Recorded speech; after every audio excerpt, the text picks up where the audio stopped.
Hey y'all, welcome back to my channel. If you're new here, my name is Essence, and my channel is all about faith, love, and purpose, and navigating this journey as a single woman, one story at a time. Now, if you've watched my previous videos, especially my last one, I Can't Make This Shit Up story time, then you already know that I have quite some interesting dating experiences over the years. Some of them were great, some of them taught me a lot of lessons, and some of them had me looking at God like, okay, now what you want me to learn from this? So as I reflect back on my dating journey, I realized that there were several lessons I had to learn the hard way. So today I am sharing 5 lessons that completely changed the way I approach relationships. Let's get into it. One of the biggest mistakes I made falling in love with potential. I would meet a guy and see all the things that he could be. I would see his ambitions, I would see his goals, I would see his future, and all the qualities that make him seem like a great partner on paper. However, the problem with potential is that it doesn't tell you whether somebody is actually ready to show up consistently in a relationship. I learned that someone can have all the potential in the world and still not be ready or willing or capable of choosing you. Now I pay more attention to who a person is today rather than I hope for them to be tomorrow. I remember one time I was dating this guy. Matter of fact, the guy I talked about in my previous video, in the I Can't Make That Ish Up series. He had potential, like he had future aspirations. He was just really kind to me, just made me feel like special, at times, very charismatic, all those things. However, with us acting like a couple, it still never came with the title. At the end of the day, after 5 years, he still was not able to choose me or commit to me.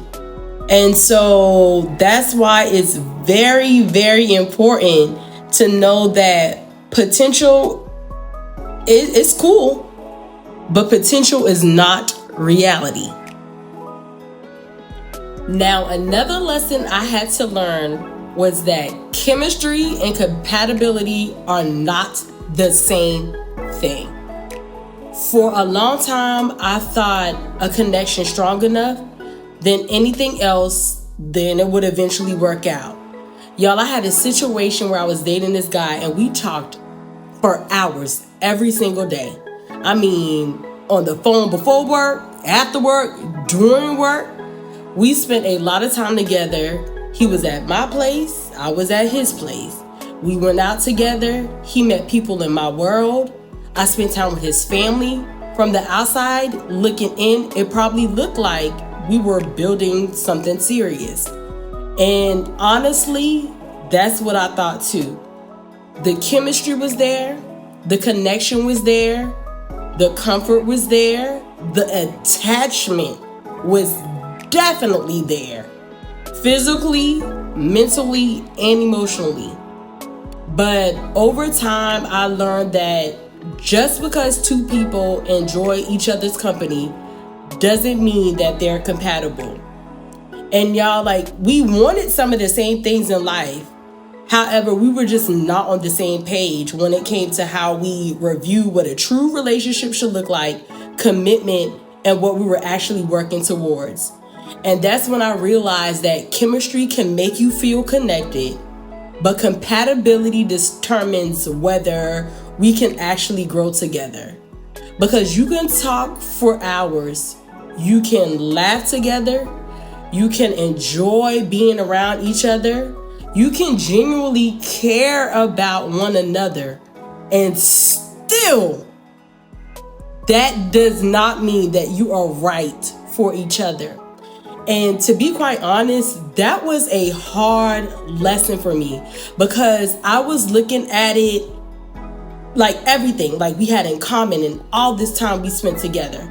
But spending time together and building a future together are not the same things. And once I learned the difference between chemistry and compatibility, I started paying attention to something else that I think is even more important: consistency. And once I learned the difference between chemistry and compatibility, I started paying attention to consistency. I believe it will tell you almost everything you need to know about someone. One thing dating has taught me is that consistency reveals intention. People can say all the right things. They can tell you they're interested. They can tell you they're looking for a relationship.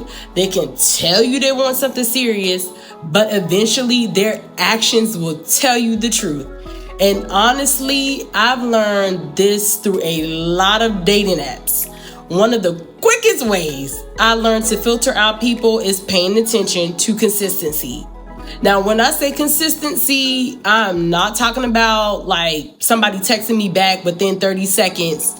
People have jobs, people have lives, people get busy. And that's not what I'm looking at. But what I'm paying attention to is whether their actions aligns with their words. If you say you're interested, do your actions reflect that? If you say that you're going to call, do you call?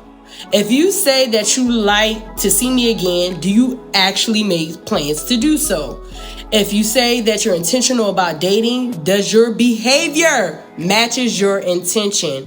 Because one thing I've experienced over and over again is people having good intentions but poor follow through. They'll make promises. They'll talk about all the things that they want to do. They'll tell you how excited they are, but their actions never quite catches up to their words. And I had to learn that consistency isn't perfection. It's about reliability. Can I trust your words because your actions consistently back them up? Now, when someone's words and actions don't align, I don't spend nearly as much time trying to figure out what they mean. I simply pay attention to what they're showing me because consistency removes confusion. And so when someone is genuinely interested, you shouldn't have to consistently wonder where they stand. Okay, so the next lesson I had to learn was that you cannot convince anybody to see your value. Now, this lesson right here, this one took a while, just to be quite transparent. Because if I'm honest, there were times in my dating journey where I wanted to be chosen. I wanted somebody to see all the things that I can bring to a relationship. My heart, my loyalty, my support, my faith, my ambition, everything. And sometimes, whether we realize it or not, we start trying to prove ourselves. Not necessarily by saying it out loud, but through our actions. We become more understanding, more patient, more available, more accommodating, thinking that eventually they'll recognize our value, thinking that eventually they'll choose us. And what I had to learn is that I cannot convince someone to see something that they're not in position to see. I can't make someone appreciate me. I can't make someone choose me. And honestly, a lot of that lesson required me to look inward, because I realized that there were parts of me still looking for validation from other people. Parts of me looking for someone else's choice to confirm my worth. But my worth was never supposed to come from another person. It wasn't supposed to come from a relationship. It wasn't supposed to come from whether someone stayed or left. I had to learn how to choose myself. I had to learn how to recognize my own value. And as my faith grew, I also had to remember that God has already chosen me. So why am I allowing someone's inability to recognize my value to determine that for myself? That changed everything for me. Because now when someone doesn't see my value, I don't immediately question my worth.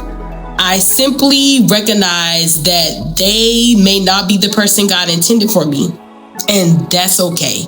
Because my value does not decrease simply because someone else failed to realize it. And honestly, that's one of the most freeing lessons that I've learned in my dating journey. And the last lesson I want to leave with you, which is probably the hardest lesson that I've learned during this journey, is that God's protection doesn't always feel like protection. Sometimes it feels like rejection. Sometimes it feels like disappointment. Sometimes it feels like unanswered prayers. And if I'm being honest, there were seasons of my life when I couldn't see that at all. There were people I genuinely wanted things to work out with. People I was excited about. People I saw potential in. People I thought that could be my person. And when those situations ended, it hurt. I've been ghosted. I've been left without closure. I've had people tell me I was a great woman, but they just wasn't ready. I've cried. I questioned God, and I wondered why certain relationships did not work. And at that time, all I could see was the disappointment. But looking back now, I see something different. What I thought was rejection was often God's protection. What I thought was a closed door was often God's redirection. Every dating experience taught me something. Some taught me what I needed in a partner.